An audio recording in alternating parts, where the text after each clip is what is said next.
Hello, how's it going? Welcome back. What do you think? It's done. It's done. It looks great. It looks so good. Yes. The Tamiya Dancing Rider. One of the definitely the daftest RC tricycle RC I have ever built. It's wonderful. I love it. I absolutely love it. I can't wait to try it out properly. I've just zipped it around the living room a little bit, but there's not enough space. So can't wait to really take it out there and have a go. Interesting build. For the most part, really enjoyable, really straightforward. Yeah, the only fiddly bit was the servo saver was a little bit fiddly, getting the big. There's 3 springs, you got to bend them in, but you know, it was all good. It was all good. It was. But anyway, what do you think? It lives and dies by its looks. Let's be honest. So, what do you reckon? Not bad at all. The driver you hand paint, and I forgot about that, and then it arrived. I was like, oh, I need to paint him. Luckily, Rachel has lots of acrylic paint, so I just borrowed some of hers. First time I ever painted a driver in my life, so I've never done this before. Bit heavy-handed with the paint. My art teacher at high school used to say I was a bit heavy-handed with the paint, and obviously I still am. But it looks good. I'm really pleased with the result, so we're all good. Let me just take the body shell. In case you haven't seen one of these, the body shell is connected really strangely. You've got posts poking out horizontally with body clips. It's not that unusual. But you've got to then sort of clip this plastic piece in place to protect it when it rolls over or leans over. So, and it comes with a stand. Look at that. It's got a stand, which is in the way just now, so we'll get rid of that. Stops it. I suppose it stops it putting pressure on the servo. Because as I said when I was introducing this model, the servo doesn't just turn a wheel. It doesn't turn this front wheel. It turns the entire rear pod, leaning the chassis one way or the other. So the rear pod's on the ground and this leans like this. So I think if you sit it, you're putting quite a lot of strain on the servo, which I think is why you've got the stand. Also helps when you're building half the gearbox, but that's neither here nor there. So you take these off, and then you literally just pull this out like that. There you go. And you can get LEDs fitted there, which I've not done. But that's what it looks like. Very unusual design, very Tamiya design. Only Tamiya would do this. I did have enough space for the Hobbywing 1060. It's a Tamiya branded Hobbywing, but it's a Hobbywing 1060 nonetheless. And I had space. I was worried it was going to be too big, but the tray for putting the electronics on is perfectly big enough, so it's all good. Yeah, look at the driver. That's not bad, is it? Come on, that's not too bad at all. It's not too shabby. I went for really retro colours. I like retro colours. And speaking of colours, as I said in my introduction video, the box art is a sort of slate grey / silver colour, and it's way too understated for something so silly and daft. I wanted to go really over the top. So I got this fluorescent orange, and I thought, what a great idea, fluorescent orange, and it'll look great, and it does look great. I really like the fluorescent orange versus the silver and the white wheels with the driver with the silver and grey helmet. I think it looks really good. But I thought I was being original. Apparently I wasn't, because after I built it, I looked online, and sorry, I've read your notes. After I built it, I looked online, and Matteo, with his YouTube channel, he painted his what looks like fluorescent orange as well, and it was 5 years prior. So clearly I'm not as original as I thought, but he obviously had the same idea as I did. It was too understated, make it a little bit more flamboyant. So that's what I did. I think it looks really good, as I said. Anyway, yeah, so that's the acrylic paints. I initially had the, so I've given a sort of orange and white overalls with the red seatbelt strapping, the red harness. I initially just had it white overalls, and I gave him, it looked a little bit too plain, so I gave him the sort of separate where the zip is, painted that orange to make it look like his suit wasn't just white. Unfortunately, it made it look like he was at the office and he was wearing a white shirt with an orange tie. So I was like, right, I can't have that. I'll just add a little. And the harness looked like he was wearing braces. I mean, it was such a sort of guy at the office look. I hated it, so I had to give him a little bit more. But I think it works now. Orange gloves, white and orange overall, red harness, grey helmet with orange flashings. It looks good. Yeah, it does. And as I thought, the e-tronic servo, which is in there from my Outlaw, which was playing up a little bit in my Outlaw, is more than up to the task of this, because it's much easier to move this than it is to move the front wheels of the Outlaw. Let's just fire up and I'll show you what it's all about in case you haven't seen this before. I'll lift it off the ground to fire it up because I don't want to strip this plastic geared servo. So just in case it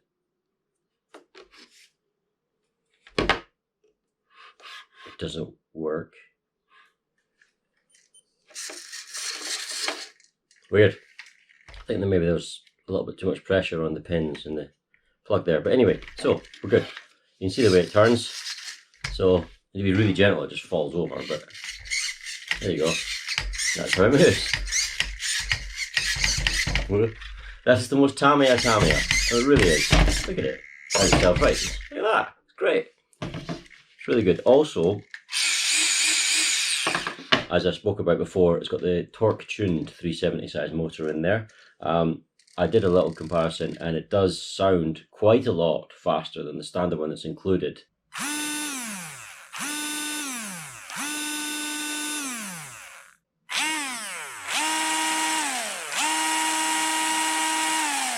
I thought there would only be a slight increase in RPM and obviously torque because it's a torque tuned, but it sounds way meatier. So I'm really pleased with that. It was definitely a worthy upgrade. Sounds much better. So it should go reasonably better than a standard one. Not to mention I'm using a 2S LiPo and not double A's, which is what this is supposed to use. Now, speaking of the LiPo, I initially had a Volts 1300 milliamp hour shorty 2S LiPo on it. It didn't fit. That's what I was going to use. I use it in my hang long truck, which is up there. You won't see it, but it doesn't fit. So I've had to buy this. Now look at this. This is how you get the battery in and out. You just pull this pin, like that. This peg pushes through, and the whole thing separates like that. How good is that?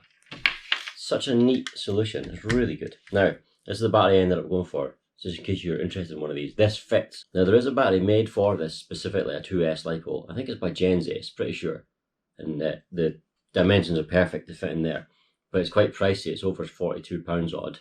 This Overlander was about £14 roughly, and this is a 13. I mean, the Genesis is bigger. It's got twice the capacity of this. In fact, more than that. But this is more than up to the job. 1300 milliamp hour, 2S LiPo. This is the Supersport Pro 35C, which you know it's got to sit at an angle. You put a little bit of pressure on it, so I wouldn't take it in and out too much. It's okay, it's fine, because it's a soft case, there's no protective case. The Genesis is soft as well, but it's designed to fit this, so it'll fit snugger. It's much fatter, shorter. But this is more than up to the job, fits great, so can't complain. In case you're wondering, you haven't seen my original video, another upgrade I did was just ball bearings throughout. So it's running full ball races and the better motor, and 2S rather than AA batteries, and a 2.4 GHz system from Carson. It'll go well, it'll go well. Now, the issue. There is an issue. I will describe the issue. But before I do, let me describe a couple of things that are just a little bit annoying. Mostly to do with the shell. I did a good job with this shell, I've got to say. This is one of the best jobs I've ever done on a shell. Not just with the paint looks good, but the stickers. Now, the stickers are a bit annoying, a bit of a problem on this. A bit problematic, as they say. Every sticker went on pretty well. Side panels are good. This one's good. This one's a bit complicated. You go up. There's lots of, although you can't see it on camera, there's lots of changes in sort of angle, and it changes direction a lot. So that isn't a straight line. You've got to cut, then cut round, and cut, and then you got to fold it over gaps and lips and stuff. But this one, I mean, it's lifting a little bit because they're not particularly adhesive. They're not that strong, these stickers. But anyway, I've got these ones perfect. They're really good. I spent a little bit of time just getting them absolutely spot on. And they're, like I say, they're not quite adhesive enough, so I might need to apply a little bit of super glue. But they're perfect. This one as well, there's little slots cut in it. There, just to make it fold round, and then you fold them down. But they lift all the time. So they're not ideal. But the biggest problems with this the body shell are the stickers that go up over these pillars, either side of the windscreen, and the headlights. It's because it's a continuous curve, but it's not the same angle all the time. The angle changes. And the sticker just doesn't like that. I cut it out, I got it all lined up, and it's just full of air bubbles and ripples, and I cannot get it to go smooth. You have to try and put a little bit down, stretch it that way, put it a little bit down, stretch it that way, put it a little bit down, and it looks fine at anything, sort of that angle, you know, it's absolutely perfect. But up close you can see there's loads of ripples in it, and it's the same for the headlights. The headlights are really kind of, maybe someone can do it better than me, more than likely. There is a little slit you cut in the headlights to try and, you know, fold it in over itself a little bit to try and compensate for the curve, but it's not fantastic. The headlights are, I was going to say they're okay, but they're not really. They're a bit ripply and horrible. These are the worst. The pillars are the worst. Ripply and horrible. I can't seem to get it any better. I tried, but they're under so much tension because, like I say, you've got to try and stretch it one way. It's going up this way, and then you go, oh, got to bring it that way. So you stretch over, put it down, stretch over, put it down, and it just, they're a bit naff. I'm sure somebody who's really good at this and really accurate could do better than me. But anyway, the rest of it looks really good, and it looks good at even moderate distance. So I'm not upset about it. It's just something worth bringing up because some people might get annoyed by this. So that was the only issue there. The issue that I want to talk about with this chassis is with the servo and the servo saver. Now, obviously, as you see, you've got the servo mounted to the front half of the chassis and it turns the gearbox. But really, when it's on the ground, it turns the front half and that stays on the ground. You've got this anti-roll bar thing. It's more of a sort of self-righting arm actually, because you fall over and it self-rights using the servo. It plugs onto the servo saver. If I remove this just now so you can see, let me just pull it out. There we go. So get that off there. So here's the problem. Servo saver. If I adjust the servo trim so that the servo saver is absolutely up and down. No, that's the throttle. So I've adjusted that. Now you can see there that the servo saver is absolutely arrow straight up and down. Absolutely. You see it moving side by side. It's completely in the middle, where it should be. The servo arm that connects it to the rear half of the car, or the bike, or the trike, is not adjustable. It's a fixed length. You can't adjust that at all. So what you have is what you have. Now look at the angle of the gearbox and the wheels, the axle. It's sloped over. So if I sit this down, I mean, it's kind of forcing the servo, but you can hear it. It's leaning to one side. It's leaning that way. Because that's that way, so it's leaning the front that way. If I keep it with the servo absolutely bang center, the model, I keep going to say the bike, it's not a bike, it's a trike. The model's leaning over to one way a little bit. So it means that it needs to be adjusted. So you adjust the trim. So you've now got a nice straight axle, which means it will go in a straight line, with the servo horn at a slight angle. Now that's normally not an issue. On any other model, that's not an issue. If you've got a touring car, you got to adjust the servo. Okay, it's maybe slightly one way or the other, but the wheels are straight. You're sorted, it's not a problem. But this, you've got this self-righting arm. You plug it on. You plug it on. There you go, right? So I've plugged it on, and okay, I need to adjust it a little bit more, but so if we're going a straight line, look at the angle. It's not even remotely even. Now these touch down when you lean over. So it's going to touch down earlier on one side than it is on the other. This is supposed to be arrow straight. If the servo's in the middle and there's a non-adjustable arm, that should have the gearbox in the middle, but it's not. And I've tried and had a look and I can't see what I've done wrong. I don't think there's anything wrong, but that's quite, that anti-roll bar thing, self-righting thing, is quite clearly well to one side more than the other, and I don't know if it'll cause problems, but it's going to look weird because it's going to be sitting at an angle. It's going to affect how well it corners to one way or the other, and I can't see a way around it. So yeah, that's annoying to say the least. So if any of you have built one of these, please let me know. I need your expertise. I really don't know how to solve that, if I can solve that. The instruction manual talks about having a servo where there's a gap from the top of the servo case to the end of the spline of around about 12 mil or whatever. This is all within tolerance, but that wouldn't affect how wayward it is one way or the other. I don't understand. It's almost as if this should be an adjustable rod, so I can bring it back into alignment with the servo saver straight.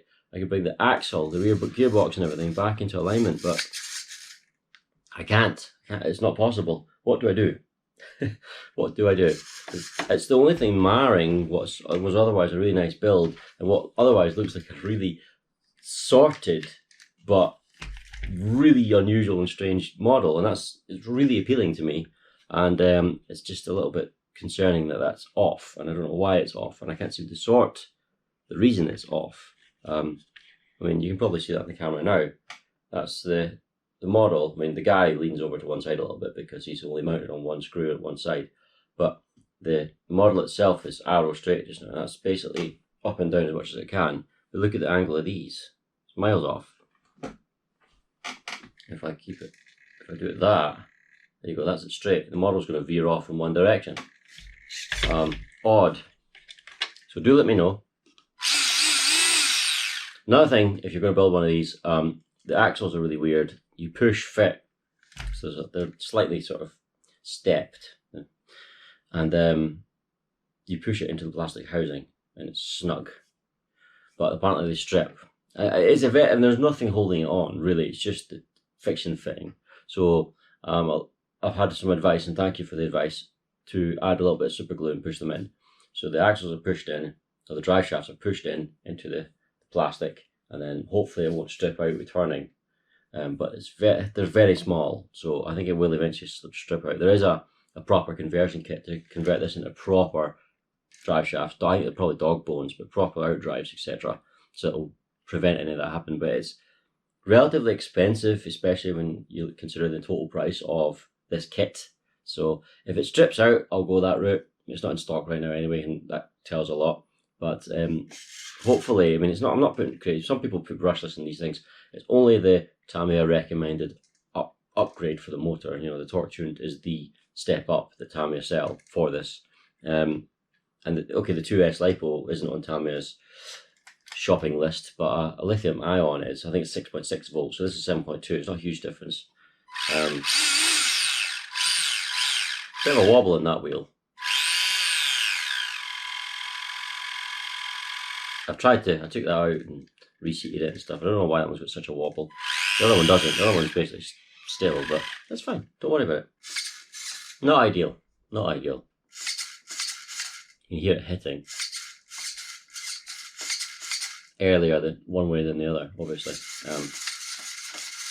Very unusual design. Very interesting design, as always with Tamiya. It's very interesting.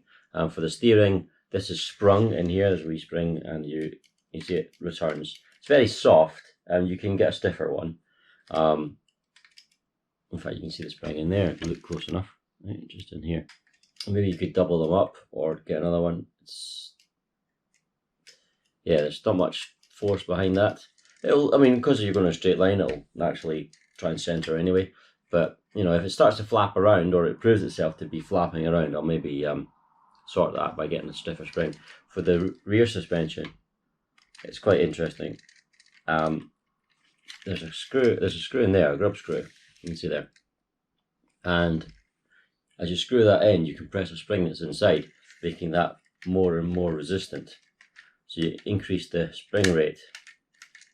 I'm going to leave it like that at the moment. I can't remember how it describes it in the instruction manual. I think you go to a certain point and then do another few turns or whatever it is. So I've got it set to kit standard. So yeah, I'll leave it the way it is just now. We'll see how that goes. For the front shocks, there's a spring in each shock, but they're not actually shocks. There's no damping. You can get damping, but it's a bit yee-haw cowboy, and I didn't really like the sound of it. So basically, just a spring in each one, and then there is. So 2 springs in the front forks. You can just basically get a rubber O-ring or a silicone O-ring and bathe it in shock oil. So you put a little bit of shock oil on the O-ring and then put it in above the spring. That sounds rubbish, so I didn't bother. It's not like this is doing much anyway. You know, it's all about the rear end on this thing, so I'm not really fussed about it. And let's be honest, what am I doing? What is it? A race car? You know, am I chasing tenths of a second here? No, I'm not. A race series with these would be absolutely wonderful. It'd be so enjoyable, so much fun, and I would love to take part in something like that. But again, I don't think you are going to be making milliseconds up by playing around with the donuts in here. I think you're just going to have to learn to drive it properly and get used to the way it leans and its idiosyncrasies. So yeah, fine, good. I just want to know how that can be solved. So if you have any advice for me, I would greatly appreciate it. Thank you. And there we are. That is the Dancing Rider, and I will be using it shortly. I mean, the weather's been rubbish, so it's not really been conducive to running, especially small. I was going to say small scales, it's 1/8, so it's not small scale, but small RCs outside. It does sound like it's going to go pretty well though. I mean, it's shaking. Look at the way the driver's head's shaking. It's shaking itself it's shaking itself quite badly because of this vibration in that wheel. Don't think it'll matter much. I really don't. I don't think it'll matter. But there we are. One of the funkiest RCs you can currently get, and don't know if I can recommend it yet because I've not driven it. But if you're a Tamiya fan, it's a must-have because the more unusual, the more left field, the more wacky, the better when it comes to Tamiya. So, you know, that. You can get light kit and everything, LEDs in the front. It didn't bother. Use the stickers. It comes with the stickers with the clear lamps as well, so you still use a sticker, but you've got the clear lamp here for the LEDs to go through. That's quite cool. Yeah, there we are. Pretty good. So look forward to that. We'll get it running soon. And thanks for watching. And I can drive across the table without pushing the throttle. Look at that. And self-right. There we go. And fall over. And self-right. And fall over. And self-right. Yeah.